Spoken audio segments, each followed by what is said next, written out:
One. Shabbat Shalom mga kapatid sa Panginoon at welcome sa ating programang Ilaw ng Mesiyas, hatid sa inyo ng Light of Messiah Sorsogon Ministries at ng Light of Messiah Ministries Canada.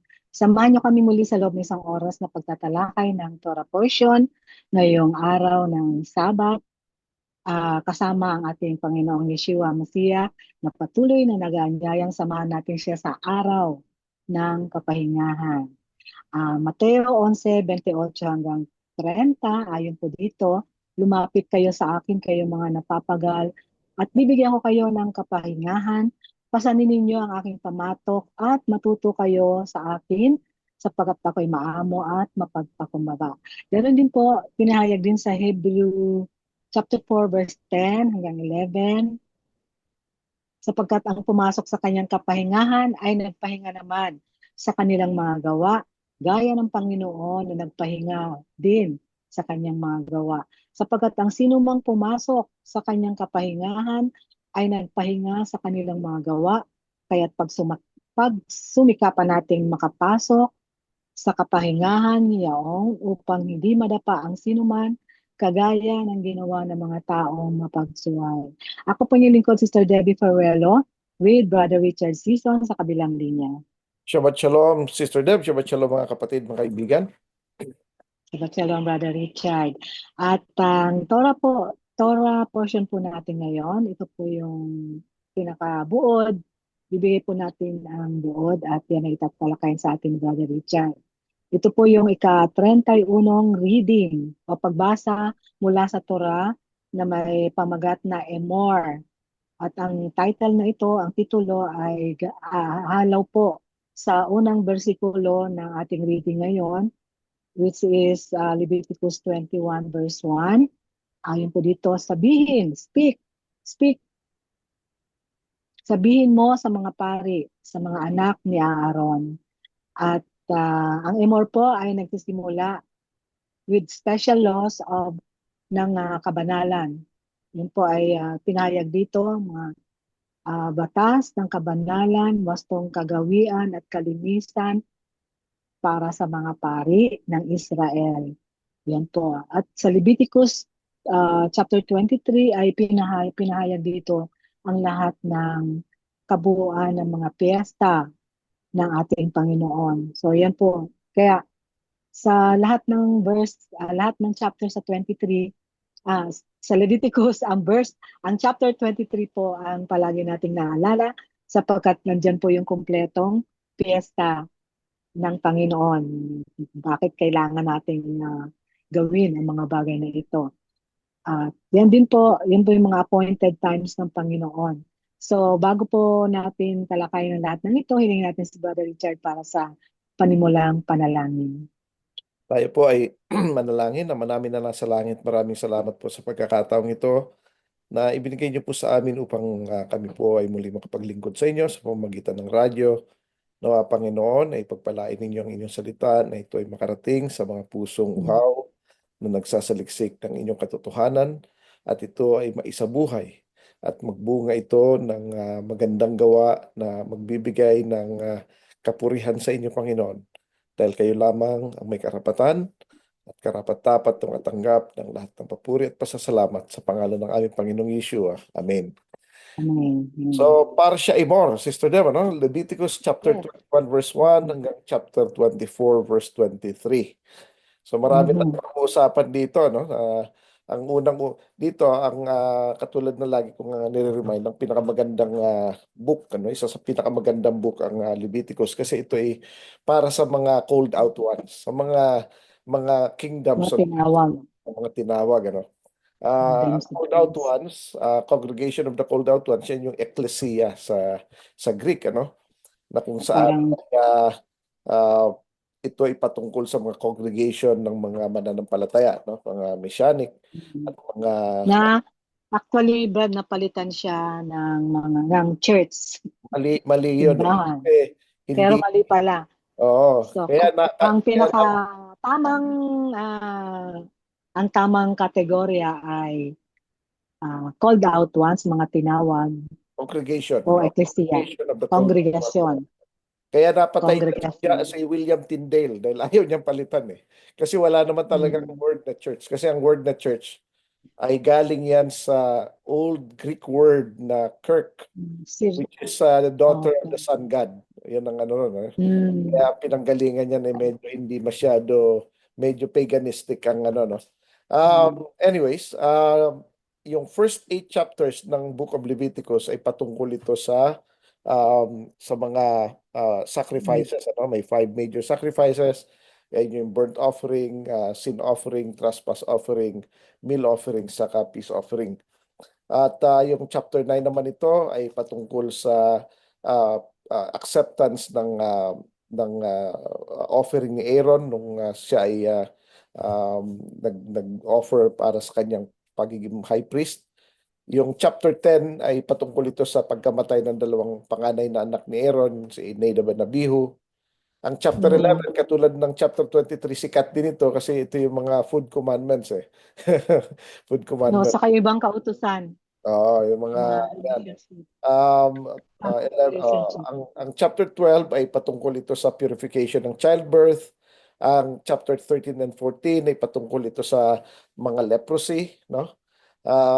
Chapter 15 ay batas ito patungkol sa bodily discharge. Yung chapter 16 speaking about Yom Kippur, very detailed dito yung Yom Kippur, no? Ang chapter 17 Yung tungkol last week. sa blood, no? Hindi yung ang pinaka-sentro rito yung not to eat blood, ano. At chapter 18 yung mga unlawful sexual relation, yung mga magkakamag-anak, ano, yung mga immediate, lalo Incest. yung mga incest yan, ano, yung magulang, anak, lolo, apo, mga Tiyo, tiya, father, tita. yung mga ganun, ano, uncle, auntie, pamangkin, mga ganun. Tapos ang chapter 19 is loving the neighbor at yan yung second greatest commandment, ano? Tapos chapter 20, punishment sa mga sexual offenses.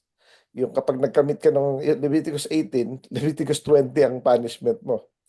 Tapos eto na tayo, 21 na. Eto dito tayo. 21 ay patungkol ito sa mga yung holiness ng mga Ng priest. mga pare. Priest. Tapos yung 22 ay Oo. acceptable offerings. At of course, chapter 23 ay patungkol ito sa mga kapistahan ng Panginoon. Appointed festivals. Ah, chapter 24, ang sentro rito yung punishment sa blasphemy. Kaya nakakatakot ito, no? Kaya sabi nga doon sabi sa Ten Commandments, thou shalt not bring the name of the Lord in vain. Oo. Mm. So, how much more yung blasphemy? Yung hindi, yung inano mo nga lang yung dinala, you brought the name of the Lord in vain May punishment na death how much more yung blasphemy. So, Mm. ayaw ng Panginoon yan. Anyway, Tapos Brad, uh, gusto ko rin paunahan habang bago mo umpisaan yung uh, sa first part tungkol sa mga pari. uh, Habang pinakikinggan po natin yung mga i-discuss niyo ni Brother Richard, ito po para sa mga listeners natin. mm, Isipin po natin kung ito ba yung nakikita nating nag-i-exist ngayon ng mga pari. Pareho ba sila? yan. Yan ang ano, no? So, anyways, ang mga pag-uusapan natin dito ay tungkol sa yung kabanalan, ano? Holiness of the priest, no? Leviticus 21, 1 to 6. So dito pinapakita ng Panginoon, no?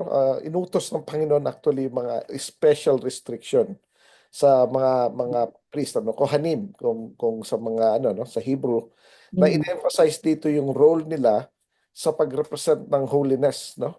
Na hindi sila pwedeng gumawa ng mga certain things. Mm. Hindi sila pwedeng makihalubilo sa kung saan-saan lang. Yung kinakain nila hindi pwedeng kainin ng iba, no? At yung kinakain ng iba hindi rin nila pwedeng kainin. Ganun yun Mm. Talagang ano, tapos hindi sila pwedeng humawak ng patay. Kaya ito yung reason, Sister Deb, no? Madalas natin kinokondem yung binanggit nga ng Panginoong Yeshua, yung Good Mm. Samaritan, no? Yung Good Samaritan. May reason kung bakit hindi yung priest ay umiwas. Kasi kung patay na nga yun, Mm. kung half dead na eh. Tapos nakahawak siya ng ano, maano siya. Medyo may sabit talaga. Um, Eh, no, hindi hindi siya makakapaglingkod sa templo. hindi siya Eh, makakapag kung sa templo. ano niya toka niya ngayon, toka niya nung time na yon, Yun kaya ang toka niya. isa Oh, rin so, sa oh, concern niya. ang sinasabi, Inutusan sila. oh, Kumbaga sa ano, gusto ng Panginoon na pupunta sila sa templo na untainted sila, yung hindi sila nakaano ng oh. marumi. Hindi sila Kaya may mga narumihan. certain things na ano eh, katulad nun, maski ang Oo. Panginoon, sinabihan niya yung isang disipulo niya, kasi sabi niya, you come and follow me. Sabi ng ano, ng isang disipulo niya, let me bury my father. Ipalibing ko muna yung tatay ko. Sabi niya, let the dead bury their own dead, but you come and Mm. follow me. So, kasi they were chosen as a priest eh. May priestly Kumbaga, duty. chosen na siya. Ano Oo, na siya, binigay sa kanya yung priestly duty. So, yun oo. yung mga instructions para Yung- sa pagsunod sa kanya Correct. So, ang bilang ibig pari. sabihin dito, ang disciples ng Panginoong Yeshua are actually called for priestly duty. Priestly duty. Priestly duty. So, yan yung mga ano. So, yung mga instructions regarding holiness of the priest ay dapat alam natin to mula sa pagkain, sa pananamit, ah, Yeah. yung pati sa pakikipag-deal sa iba at maraming bagay ano na kailangan holy ang priest no. At isa na dito hindi nga pwedeng humawak ng patay at hindi pwedeng yung ano, basta dapat talaga iba siya, nakahiwalay no. Ngayon, Opo. ang again gusto kong i-remind na ang mga priest dito ay hindi sila full-time, no. Priest lang sila kapag sila ay naka-uniform.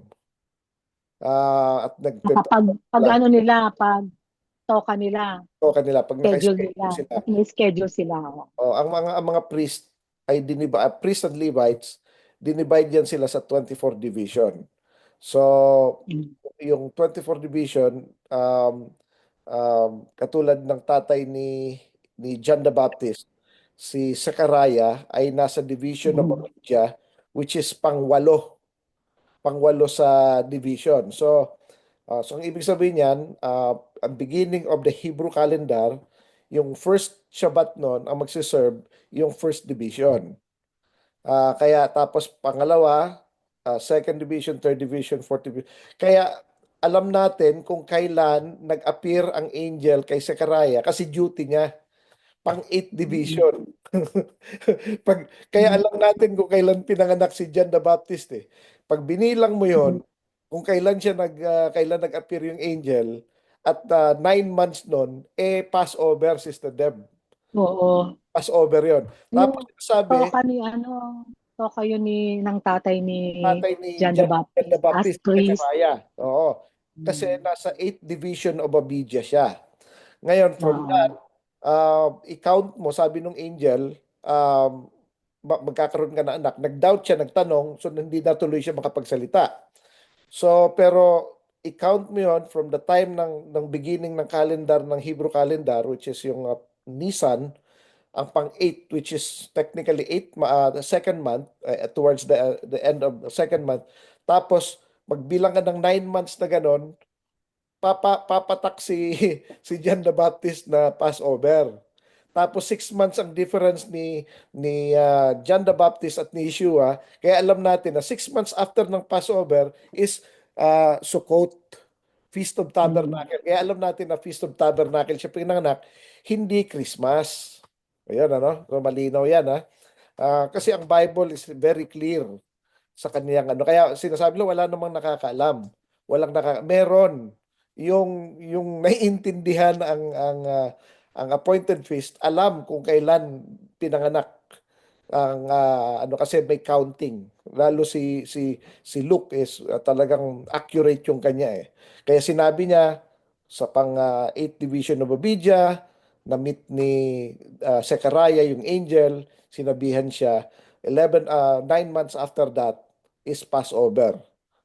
Kaya nang na. Tapos sinabi rin niya na may six months ang difference ni John the Baptist at ni Yeshua kasi dumalaw pa si Mary kay Elizabeth. So, yun, alam na natin yan, ano? Anyways, ang pangalawang pag-uusapan natin dito, Sister Deb, yung higher standard. Kung mataas ng standard na ng holiness ng priest, mas mataas pa ang high priest. No? Ito, makikita natin ito sa Leviticus 21:10-12 na may Mm. stricter rule ang high priest. Na kung saan isa sa mga importanteng bagay dito ay hindi siya pwede mag-asawa ng hindi virgin na babae. Mm. Tsaka by the way, ang ano, kailangan sila mag-asawa ng from the tribe of Levi din. Mm. So yun ang ano nila, no? Especially dapat virgin woman. So, kaya very important ang purity ng bawat isa, no? Mapababae, mapalalaki, importante ang purity. Ngayon, katulad nga ng mention ko sa preaching ko sa ano sa last Shabbat, ano, na ang high priest ay higher na siya, ang holiness niya is higher na than ordinary priest. Ang mga priest is higher than ordinary people. And yet, Mm. meron pa ring pamamaraan kung paano siya mag-a-approach at mag-a-appear before God. Hindi siya basta pwedeng pumasok. Sinabihan siya ng Panginoon, sabi ng Panginoon kay Moses, i-remind mo si Aaron na wag siyang basta-basta papasok sa sa Holy of Holies kasi mapapatay Mm. siya. Kapapatay lang ng anak niya eh. Mapapatay din siya. So once a year lang siya pwedeng pumasok. At may mga certain preparation, no? Yun kailangan unang-una dati na siyang um, hiwalay sa iba. Holy na siya eh. Pero dapat mag-o-offer pa rin siya, dapat magmimikbi pa rin siya, dapat magsusuot pa rin siya ng priestly, yung ano, yung white, no? White robe. Yun lang, Priestly garment. high priestly garment na unique for that day, which is white robe, no? Tapos kailangan niya magdala pa rin ng sin offering para sa in case na nagkasala siya na hindi niya na alam, na hindi niya napansin. And burnt offering na kung saan ito ay nire-remind niya o pinipresent niya sa Panginoon at nire-remind niya sa sarili niya na ino-offer niya ang sarili niya ng buong buo sa Panginoon. Yan yun, ano? Tsaka pa lang siya makakapasok doon sa ano, once a year, sa pinaka-holiest na day ng taon. Sabbath of the Sabbath ang ibig sabihin ng ano ng sa Yom Kippur, ano. So, we have to understand kung anong ano niyan. Ang pangatlo dito, Sister Deb, no, is yung physical perfection. Ah, s- yung kailangan perfect yung pangangatawan mo, pati ang service mo perfect din. Oo. Walang sakit. Hindi ka pwedeng putol Di o pwede yung may sakit. sakit or Or yung may abnormalities. abnormalities. Oo, sasabihin na dapat walang pili kasi hindi naman niya sinasadya. Ang mga priest na merong abnormalities, priest pa rin sila pero hindi sila pwede mag-serve sa temple. Pwede sila So mag-serve sa ibang ano sila. sa ibang Iba yung ano nila. iba yung Mga giftedness nila. paglilingkod. No? Oo, merong ano yan, merong certain things na kasi ang tingin ng iba, dapat pare-parehas, pantay-pantay. Ba't wala bang pwedeng ano, wala na bang iba? Di ba? Yung, hindi kasi sa puso lang nakatingin ng Pareho Panginoon. din yan, Brad. Sa isang employer, may mga standard siya kung sino yung ilalagay niya na manager, sino Oo, yung staff. So, oo, syempre, pipili yung pinakamagaling. Syempre, pinaka, ano, siyempre. requirement niya para sa manager, yung Oo, best of the best. Oo, best of the best. oo. Okay. Yung So, iba, ano, hindi nagbabago yung, kumbaga sa ano, hindi nagbabago yung pamantayan ng Panginoon. At correct. Yeah. karamihan ng ating nakikita sa palibot natin, kahit sa mga hanap buhay, ay makikita natin na may mga inadapt ang tao sa mga patakaran ng Panginoon. Kung ang ano nga sa offering nga nire-require ang perfect na offering. Dapat walang mga yung tinatawag na mga dotted o tawag dito may mga So, anything na walang bahid. walang ano talaga. Or dapat alam mo yung source. Oh, Yung source niya importante. ang red heifer nga, Sister Deb, hindi pwede magkatabi yung dalawang magkaibang kulay or something eh. So, saka hindi siya pwedeng nagtrabaho, yung ano, Oo. yung Fred Hafer na yun, hindi pwedeng yung So, na, mm, hindi pwedeng napagod, hindi pwedeng nabalian. Kaya perfect siya eh, bago siya mm, yung offer. So, ang nagre-require ang Panginoon ng perfection. Kaya nga sinabi ng Panginoong Yeshua, be perfect as your heavenly Father is perfect. Ngayon, ang problema kasi ang tinuturo para for the sake lang na kung ano gustong marinig ng tao. O mm, maski ano ako ganito, kahit ano pa ako, pwede ako. Pwede ka maglingkod in other ways.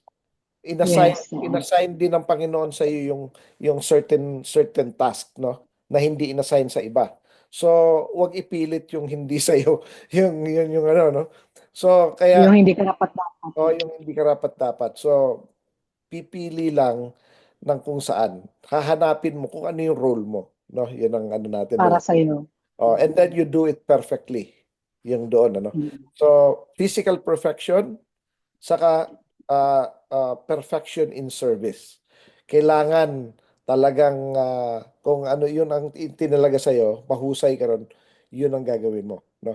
Maalala ko, Brad, yung sinabi ni Pablo na sa Timothy ba yun, yung tungkol sa mga tungkulin ng may mga standard din para sa mga naglilingkod sa Panginoon. Correct. Hindi rin Pati yan yung nalalayo. family nila. Oo, Pati hindi yung rin yan family nila, nalalayo si dapat Deb ganun. sa ano eh. Kung wari, gusto ko kumanta sa Panginoon pero hindi ka marunong kumanta, sintonado and everything. Hindi naman nakakaano yun eh. Hindi parang nakaka-encourage eh. Pero may iba kang Mm-mm. giftedness na perfect ka ron. Um, Oo. marami ako napansin din, Brad. Akala kasi yung dahil kumakanta ka, yung naglilingkod ka na sa Panginoon. Pero pag hindi naman angkop sa'yo yung boses mo, Oo. kahit Hanap ka ng yung role mo. tado ka, Oo. hanapin mo na lang hindi para sa yung para sa iyo at yung hindi para sa iyo mo na ipilit. Kaya Yeah. minsan nakakadismaya din talaga. Kaya, Naranasan ko yan sa mga kaya, churches. kaya yung mga ganon eh, pag nasimulan na kasi ng ganon, lahat na unlimited na. Yung lalaki gusto maging babae, yung babae gusto maging lalaki. So, wala nang limit. Basta kung anong gusto mo, gawin mo, parang Okay ganon. naman yung gustong-gusto mong kumanta, pero kahit pwede ka naman kumanta, not as a leader Oo nga. or ikaw mismo ang mag-lead. Oo. Pero no, kumanta ka pa rin pero not as a leader kasi hindi siya nakaka-encourage Oo. para sa lahat ng Pwede kang kumakanta. kumanta habang naliligo. Or mag-isa ka lang. Okay lang yun. Maganda ang boses. Oo, Oo. pag nasa band.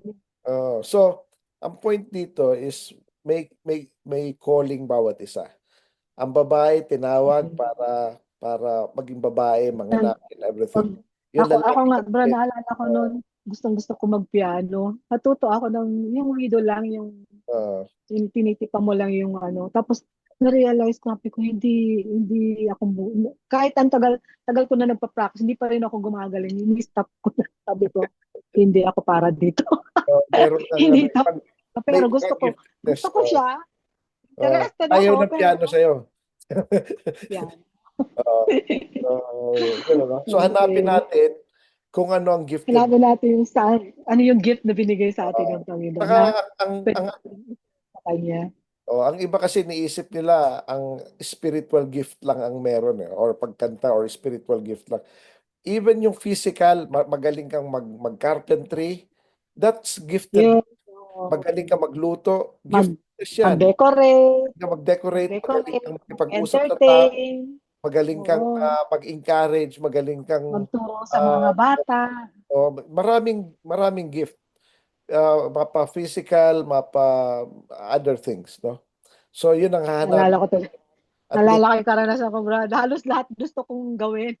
ay, Kaso ko pati yung pag sa Sunday school para sa mga bata, nagtong leader ako. ah, Parang nag-preaching din ako, nag-Bible study. Tapos, sa karamihan noon, hindi ko na alam kung saan ako magaling. Pero yeah, ang alam ko, maano ako sa pagdating sa mga bata at saka sa sharing ng yeah. gospel. So, Ah, doon na lang ako sa atin ng nag-focus. Panginoon na ministry. sa radio. So, matagal-tagal na rin tayo, sister. Yes. Ano, mga 5 years na Oo, rin kasi tayo. since COVID, Oo, bago mag-COVID. start tayo sa Ba- COVID. bago COVID, mag-COVID. COVID na Brad. COVID na COVID na Brad, noon, March. nagsimula na noon. March yun, oh, March. Simula na. So, Yun yung magpa isa sa dahilan na nabigyan 5 years tayo na pala ng tayo, no? Oo. eh, Oo. kas, naalala ko noon na sabi ko, sayang yung panahon. Mm, Puro nasa bahay ang mga tao.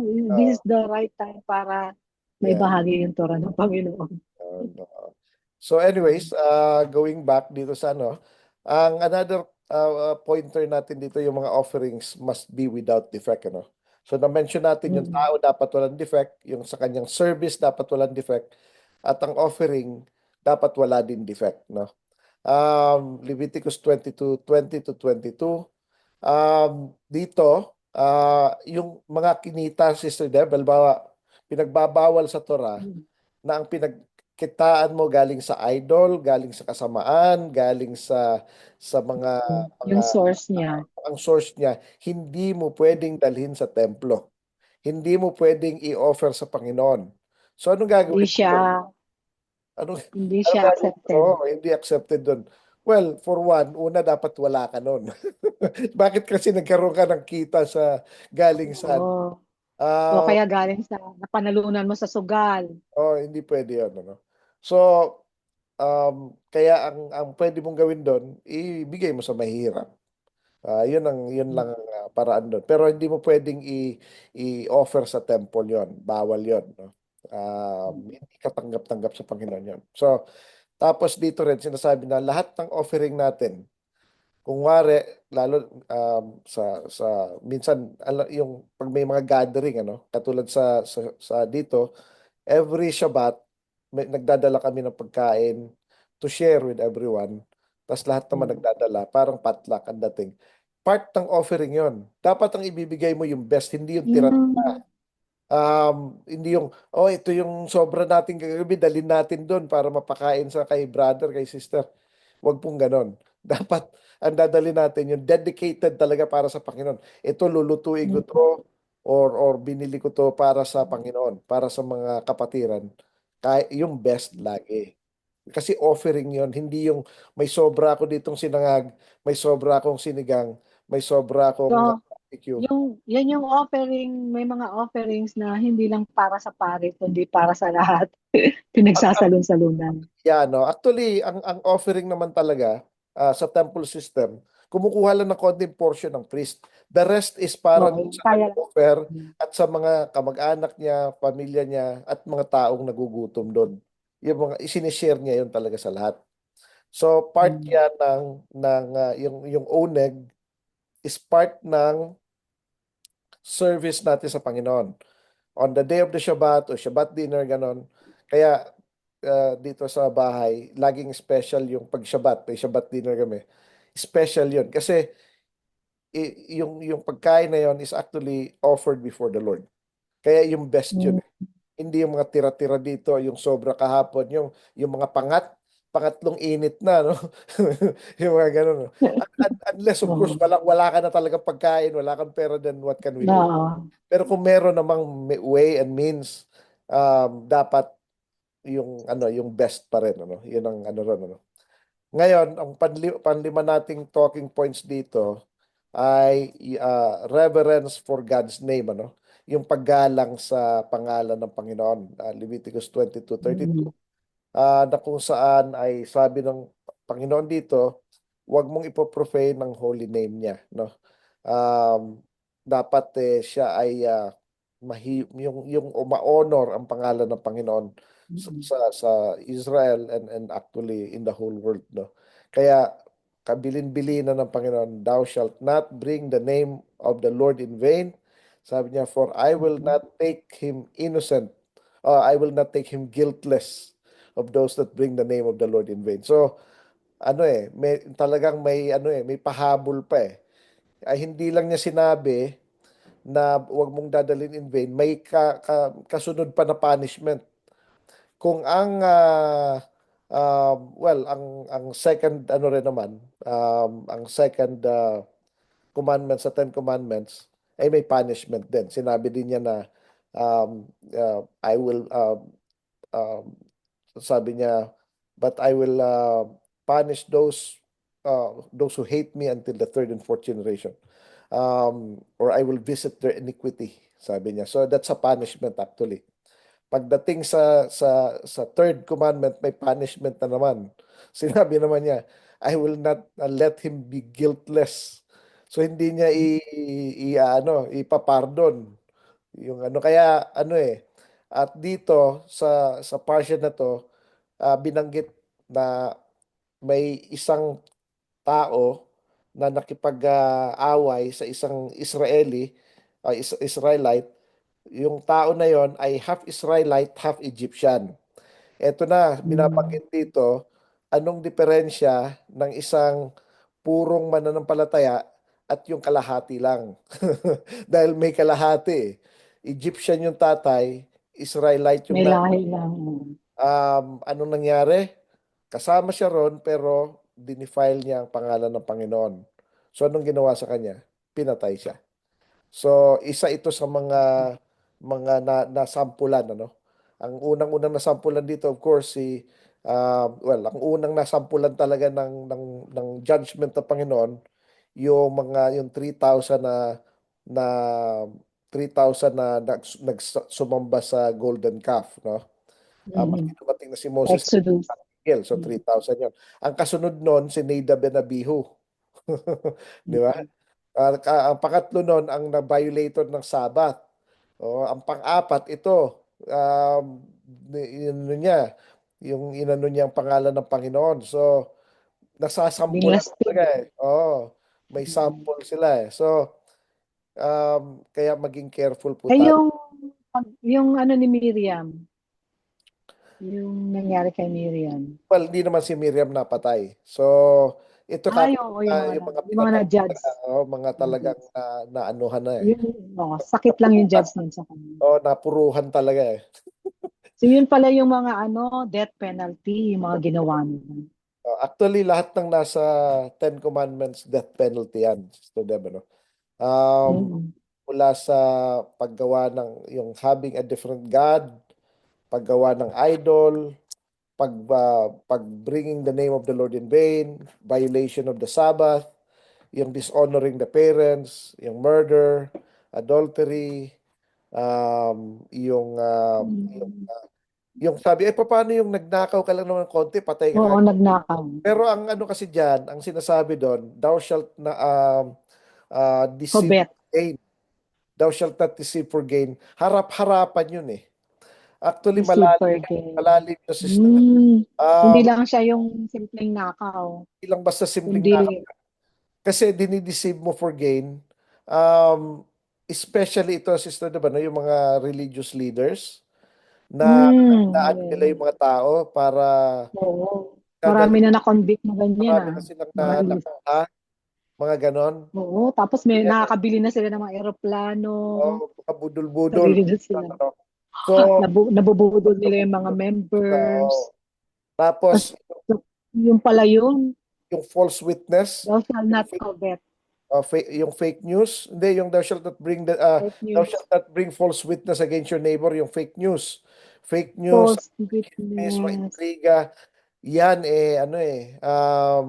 talagang ano yan pag Mm. tinuloy-tuloy mo yan, talagang sa kamatayan ng ano mo ang kalalagyan mo Oo.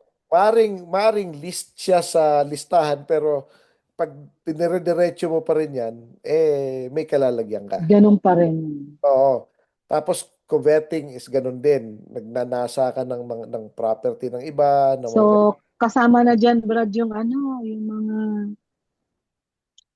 hindi ko masabi, sa mga politics, Kasama yan sa mga politics, yung sa politicians na mga pinagsasamantala artista, yung sa mga pera marami ng yun ang tao. ginagawa nilang business yung fake news ano. At parang bahala ka kung naniwala ka, mga ganun ano. So hindi po ganun. Mm. Kaya wag tayo mag-share ng Kasama dyan, Brad, yung kasi talamak sa Facebook yung mga commercial ng mga products na yung mga claims nila, hindi naman totoo, nakakagaling, kaya ganito. nga. Tapos Yan, pag bumili ka, deceiving hindi for gain. naman. deceive for gain yan, dinideceive for gain. So, Mm.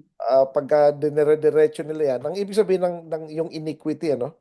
Yung iniquity, you're living in sin. You're living yung sa sin na yon. Kaya nga sabi ni James, if you have violate one pertaining sa Ten Commandments, you basically violated all of it. Oh, yeah. Yan pero Even if you pertaining sa Ten obey the whole Commandments yun. commandments, Oh, you are guilty of all. kaya very clear naman sinabi niya, if you broke one, you broke the other nine. Or you broke the 10. Hindi hindi Lahat na. hindi siya buong 630 Kasi commandments pero pertaining sa na-dishonor mo yung parents mo. O, ay. sige na, Oo. mali. Na-dishonor mo ang Panginoon, yung pangalan niya. Oo. Kaya may Tapos, sequence eh. Ang highest sin mula doon sa first commandment. Followed by the second, followed by the oo. third, followed by the fourth, fifth. Hierarchy yan, Sister Deb. Hindi pwedeng balibalik ta rin yun eh.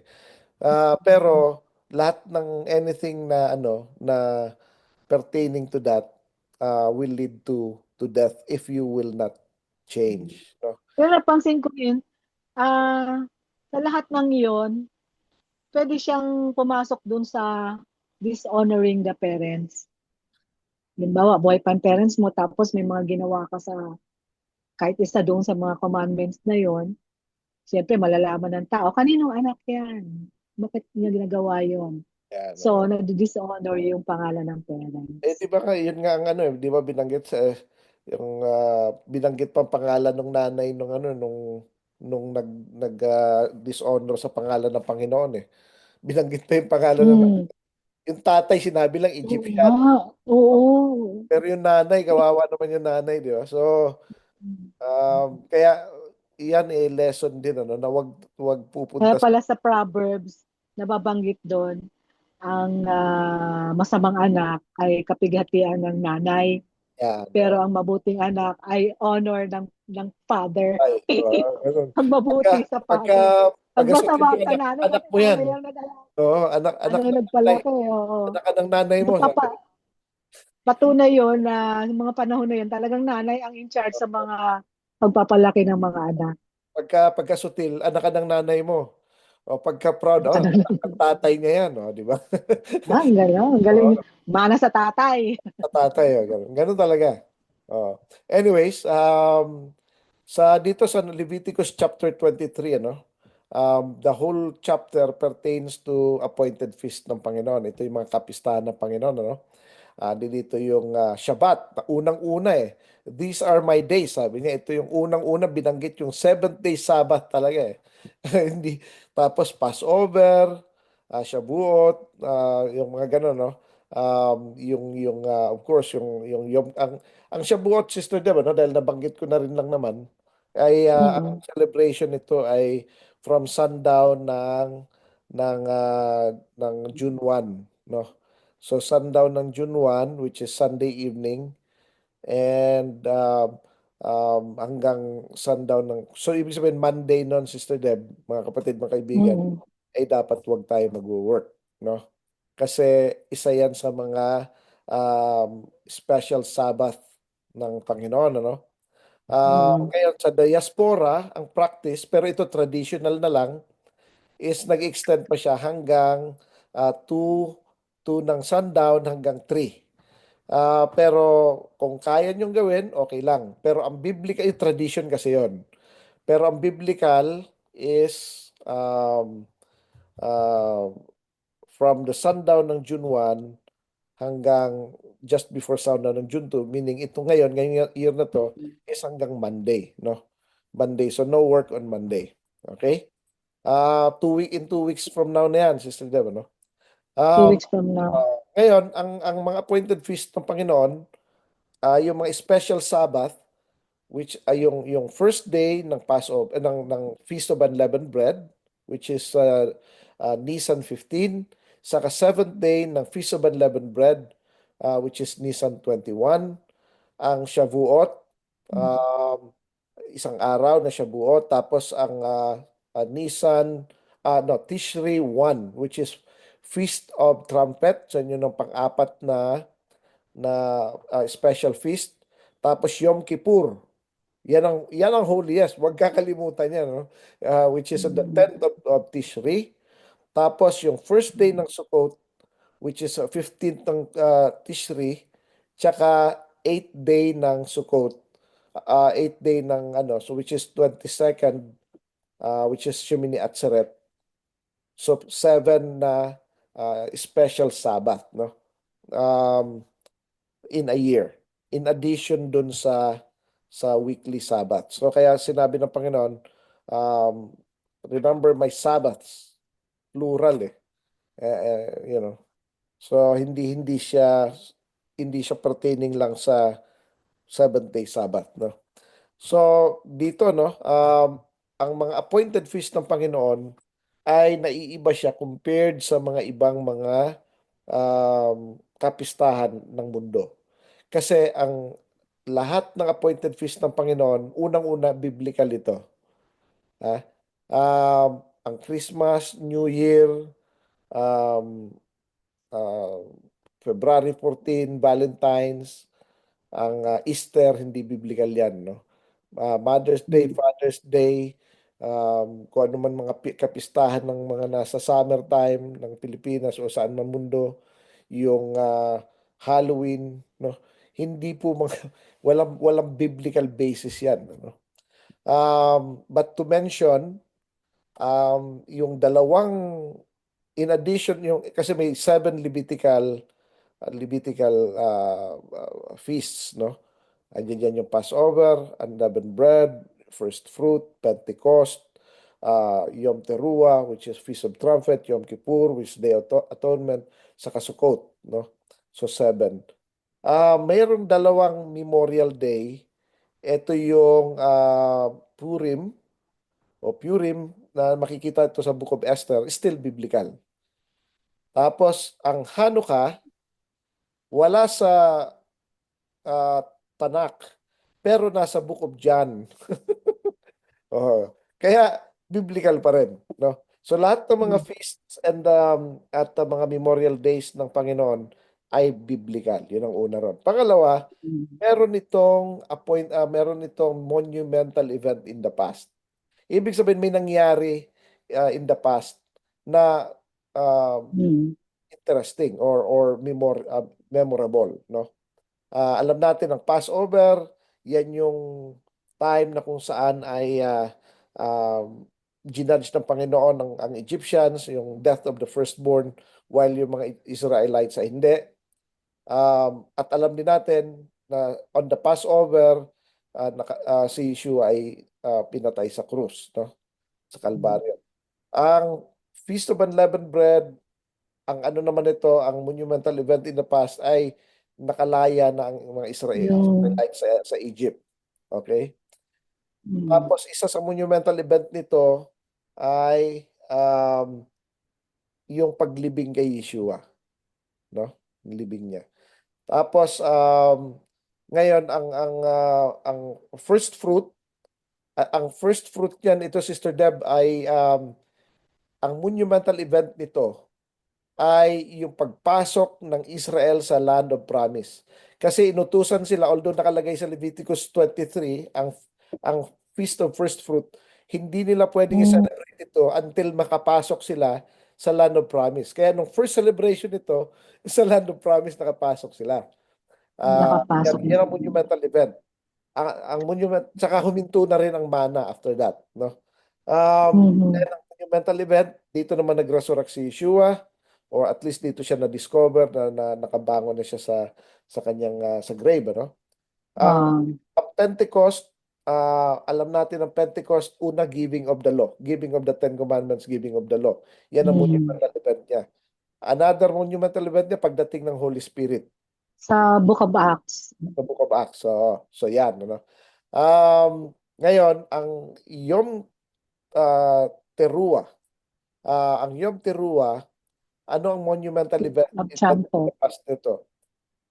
Nung may nag-visit ang Panginoon kay Abraham, yung three visitors. Yun. Ito rin yung birthday ni Isaac. Okay?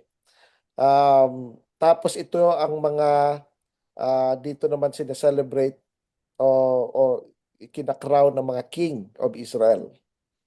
Kaya memorable ito, no? Um, ang Yom Kippur, ang monumental event nito, ito yung time na ibinenta si Joseph sa ano sa mga Ismailites, no? Mm. Tapos ito rin actually it goes back dito yung judgment ng Panginoon sa kaila Adam and Eve, no? Um, Tapos ang Sukkot, of course, ang Sukkot ay ang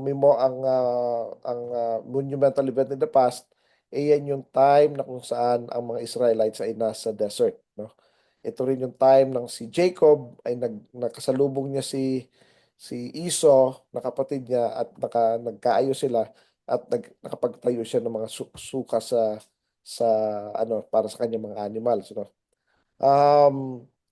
Alam natin big monumental event in the past, ito yung birthday ni Yeshua, no? So, Mhm. ang Shemini Atzeret ay another monumental event nito. Ito yung circumcision ni Yeshua, Sister Deb. Yan ano. So, yung great sermon ng Panginoon sa great day, greatest day na recorded sa gospel is also Mhm. was done also on that day, no? Shemini Atzeret. So, Yes. yan yung mga monumental event. Ang Mhm. ano naman yung mga events na mangyayari sa future, ah? So lahat 'yan meron namang prophetic, may prophetic. Um, well, idagdag ko yung dalawang Memorial Day sa monumental event. Of course, yung Purim, yan yung nakaligtas ang mga Jews sa Persia pagpatay sa plan na pagpatay ni um, sino ba itong kontrabida doon? Si Haman. At Mhm. ang ano ka naman, ito naman yung time na na-cleanse ang temple nung nanalo naman ang mga Maccabees, no? So, Mhm. tapos ito rin yung declaration ni Shua na He is God. Yung Mhm. conversation nila ng mga Jews nung time na yun, no? So, ano naman ang magiging monumental event in the future, I mean, prophetic in the future ng mga God's appointed times? Mhm. Ang Passover, ito yung great Passover of the Lamb, Sister Deb. Mauulit ulit. And He will prepare a table before me in the presence of my enemies. Ito yung Yes.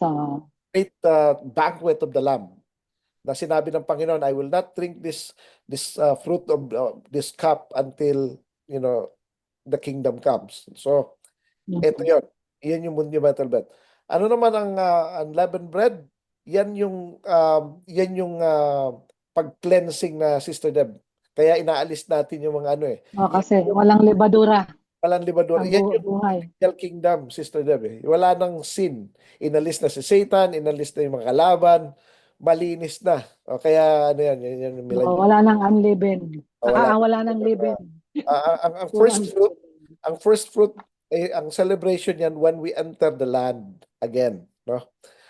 Yan yung Yeah. ano natin. So, yan yung futuristic event pag nakapasok doon. Ang Pentecost, when God will Himself teach us. Yung hindi na natin, si Yeshua mismo, hindi na yung sasabihin na, oh no, God. Oo, tapos mayroon pang naalala ko yung binanggit na ang lahat ay papaliwanag na niya. Minsan Yeah. kasi kaya nagkakaroon tayo ng iba't ibang mga opinions uh, about paano pagkakaintindi sa yeah, Torah. But yeah. then lahat yun ay papaliwanag pa rin sa atin ng Papaliwanag ng Panginoon. Panginoon mismo yon in literal. So, mas maganda pala, wag lang tayo magtalo-talo, Yeah, kundi hintayin pa rin natin yung panahon na yun na lahat uh, ipapaliwanag pa rin sa atin. correct. Sabi nga ni Pablo, we know in part right now, but when He comes, we will. Yes. Oh, Oh, yes. So, yan. So, yan yung Pentecost. Ang Yom Teruah ay yung pagdating crowning of the Messiah as King, no? So, yan ang futuristic event. Ang Yom Kippur, Judgment Day. Judgment Day. Oh, yun yung separation. Yan yung Judgment Day na. Tapos, Ah, na-separate na Brad uh, yung na-separate na yung mabuti at masama. nahiwalay na. Uh, Nahiwalay na after. Acts, ano yan, Matthew chapter 25 verse 31 to 46, nahiwalay na. Saka Yes. Matthew chapter 7, Sister Debbie, yan yun, ano. Yes. 21 to 23. So anyways, tapos ang Sukkot, God with us. So again, ang monumental event, nakita ito sa Revelation 7, nagse-celebrate ang mga tao, may mga daladalang mga ano mga palm leaves, mga palm ano kasi yung Hmm. lulam. Ito na yung Millennial Kingdom na to, Brad. Yes. Actually, more on Oh. hindi Millennial Kingdom, Sister Deb, yung nakita ni John, kundi more on nasa paradise. Nasa Ano, after ng Millennial Kingdom. in between. Before pa. Hindi. Before millennial, pero nasa paradise yung mga tao. Nasa paradise sila. Okay? So, Okay, Brad. tapos of course, ang millennial kingdom din. Ang actually yung kaya nabanggit yan sa Sakaraya, sa last chapter ng Sakaraya, ang Sukot, na dapat pumunta ka ng Sukot. Pag hindi ka pumunta, hindi ka nagpakita sa king, wala kang ulan. Gutom mabuti ng Hmm. bayan mo. Kaya kailangan pumunta, magpapakita doon sa Panginoon, So, ito yung mga difference ng natin, ng mga kapistahan ng Panginoon compared sa mga makabundong kapistahan. Kasi Hmm. kalito, Yung may monumental event dito kapistahan ng pa, tao. may monumental event dito pa, saka may prophetic event in the future, no? Ano naman ang prophetic event ng Hanukkah tsaka ng Purim? The same thing din. Ang Purim, towards the end din, gustong i-annihilate ang Israel, pero Hmm. maililigtas sila ng Panginoon. At ang Oo. Ngayon Hanukkah nga, is the same thing. ever since palagi nangyayari. Oo, Hindi it's matapos-tapos ang gulo sa Israel. ganun din ang Hanukkah naman, i-cleanse niya yung temple na dinefile ng abomination that causes desolation. Yes. Yung temple, kaya magtatayo ng temple ang Messiah, kasi yun isa sa mga niya, no? So, Yun ang oh, pangako niya. yan, no. So yan yung mga may oras pa ba tayo, Sister Deb?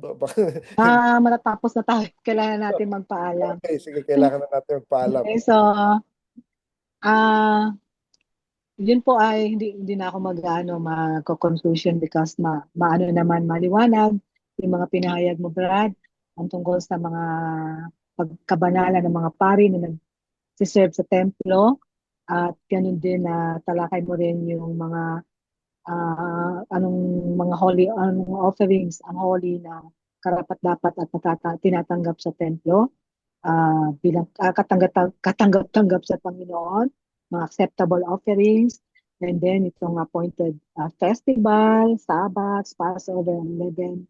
And also, mga festivals na to ay lahat po yan ay, kumbaga sa Leviticus 23, kumpleto po yan. Kaya balik-balikan po natin kapag gusto po natin malaman kung ano yung mga dapat na hindi natin ma-miss na mga festival ng ating Panginoon. And also, yung iba pang mga kasalanan na maaaring makita natin sa ating buhay na binibigyan pa rin tayo ng pag-asa na ayusin natin at ihingi ng tawad sa Panginoon upang maging karapat-dapat tayo na makapag-serve at ganun din ma-celebrate ang mga piyesta na ito ng ating Panginoon.